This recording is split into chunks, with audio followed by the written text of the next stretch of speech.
Aloha and welcome to our Understanding Populations and Communities video. In this video, the goals will be to identify the levels of organization in life, describe how populations are measured, identify properties of communities, and finally we'll describe different interactions amongst organisms in those communities.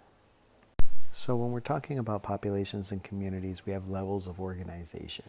These levels range from the organism itself, an individual living thing, all the way up to the biosphere, which is all the areas of the earth where life exists. So from an organism, several organisms living together are going to form a population. Several populations living together will form a community. A community, several communities will form the ecosystem, and if we take all the ecosystems together, that gives us what a biosphere is. So we'll learn a little bit more about this as you go through the lessons, but I just wanted you to see these levels of organization. Now, when we're talking about populations, there's several different things we want to look at. Probably the easiest and the simplest one is the size. Quite simply is how many, what are the numbers? How many individuals are in this population that we're seeing? What are the limits of the population? Are we defining it as a range? Are we defining it by numbers? How are we doing that? That gives us all the idea of population size.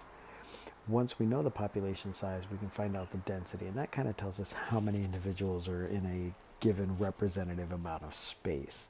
So when we talk about human population density, we'll notice that in cities, it's a lot greater than it is out in the country where you can spread out a little bit more. Now, also, there's some other terms that you'll hear about. Niche. Niche is kind of like the role an organism plays or a population plays in the ecosystem. It's its job. It's where it lives, what it eats, what it does. All of that falls into its niche. You'll also hear a lot about stability. And stability is how resistant to change that population is going to be, or that ecosystem is going to be. If it has high stability, that means that there's not a whole lot going on that's going to cause it to change quickly or change at all.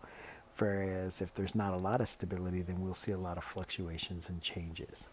And then finally, we talk a little bit about species diversity. How many different numbers of species are there? That's one way to look at it.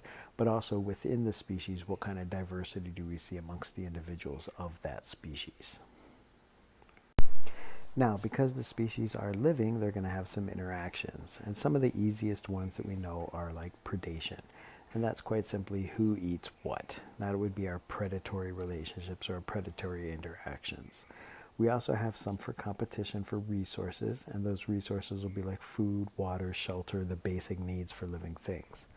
Then we get into a funny little term down here called symbiosis.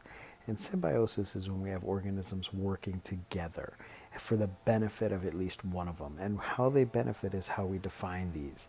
We can have parasitism, and parasitism is where one organism feeds off the other. One organism benefits, the other one's actually harmed from this. And our example would be like fleas. Fleas are parasitic because they feed off of dogs. Dogs get no benefit for the fleas, and in fact, dogs can get sick because of it. Now, we can also have mutualism. In mutualism, that's where both of them are going to benefit.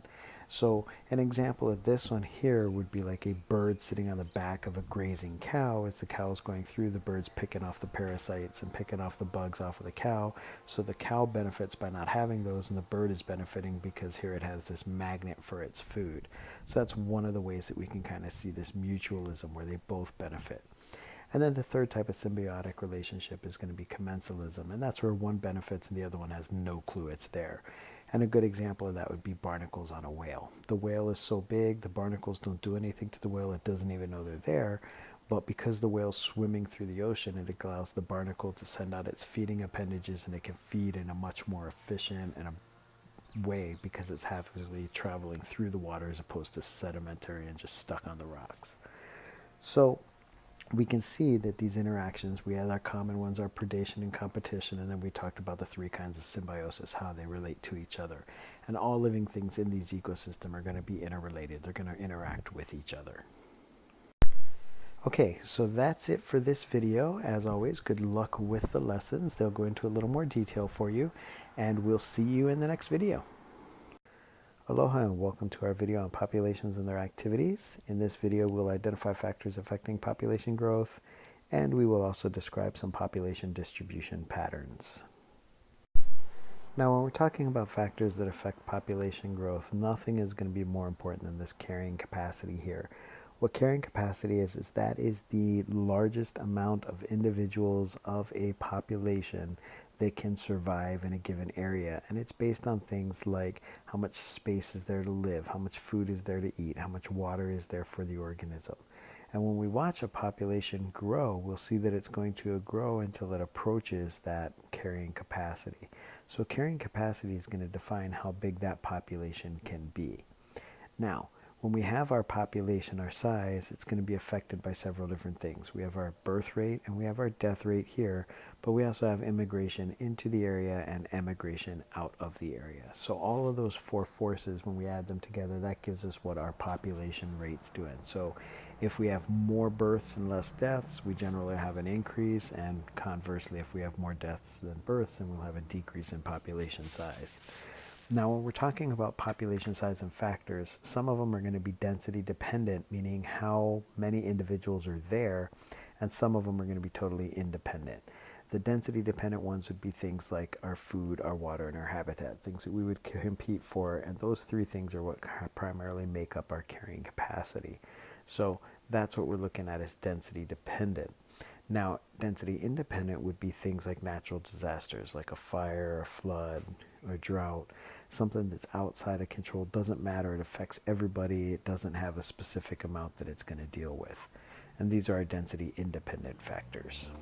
Okay, so that's are the factors that kind of affect how a population grows, how big a population can be. Okay, the last topic for the video is to talk about population distribution. We have three different ways that we can distribute a population. The first is uniform, where it's patterned, where you can see it this way. And when we see this, a lot of times it's going to be put that way. It's not something that nature is going to do. So we can see that we have nice rows of trees going this way and nice rows of trees going this way, and it would look like they were probably planted there.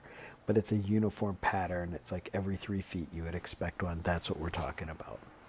Another more natural one would be this clump nature, and that's where you have a population that are going to be clumped together, and those will be spread out by areas where you might not see as many or any at all.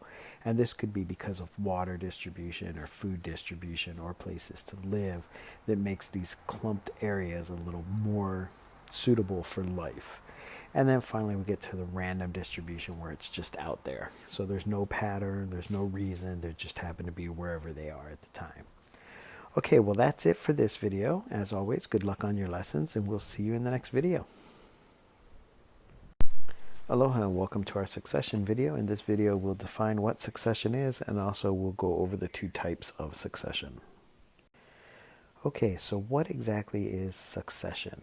Succession is going to be when you have one community that's going to be replaced by another community until you get to what we call a climax community. And these are a progression of different communities going through in an area.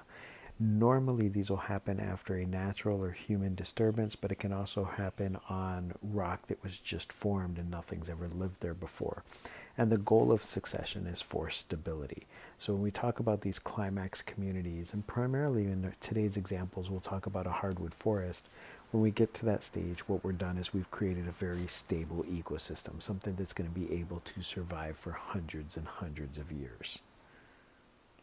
So we have two types of succession. The first is primary succession, and primary succession is what happens when we start with bare rock. So when you have brand new rock that's formed there, how does it get from bare rock to our climax community or our hardwood forest? It's through a series of these progressive communities. And the first thing that'll come in and land are going to be these lichens. And if we remember the lichens, it's kind of a plant-like with a fungus part. It's kind of this complex little organism thingy. But what it does is those will land and they're able to grow quickly, and they'll start breaking the rocks down. Now, as they break the rocks down and the lichens themselves die, they start forming soil, and that'll allow some of these small annual plants to come in. So we're now seeing some plants coming in. Notice the bedrock has been broken down and we're forming soil. Next in come the grasses and the perennials, and you'll see that we're forming more and more of this soil, this dirt strata for it to be there. And then we get to our intermediate species. So up until the grasses and perennials, we call these the pioneers because they're the first ones in. They're the first to explore the area. The intermediate species are going to be kind of our pine trees and things of that nature. You'll notice we have a lot more soil. We have a lot more root base coming down into here, so we can see these trees, shrubs, things of that nature. And then finally we get to our climax community, our hardwood forest. And this is the goal. This is going to be a very stable community. Barring any natural disaster, it can stay forever. It's just going to continuously feed the system, and it kind of works out perfectly for it. So primary succession is when we start with bare rock and we work our way up to this hardwood forest in this example. Now, the other type of succession is what we call secondary succession. And secondary succession generally comes after a natural disaster. And what we notice is after the disaster happens, we still have this soil. And that's the key. Primary makes the soil, secondary, the soil's already there. So we see our annual plants come in, then our grasses and our perennials, our pioneer species once again. We get to our intermediate, our pine forests and our shrubs, and then finally we return to our climax community here. So with primary succession, you start with bare rock and work to a climax community. In secondary succession, it's where you have some kind of natural disaster, but we still have the soil, we still have the substrate to build this climax community upon. So it's a little bit quicker. We see this happening faster. Where primary succession can take hundreds and thousands of years to get to where it is, a secondary succession can return to it in about 150 years. So it's a lot faster. Okay, well that's it for this video. Good luck with the lessons, and we will see you in the next video.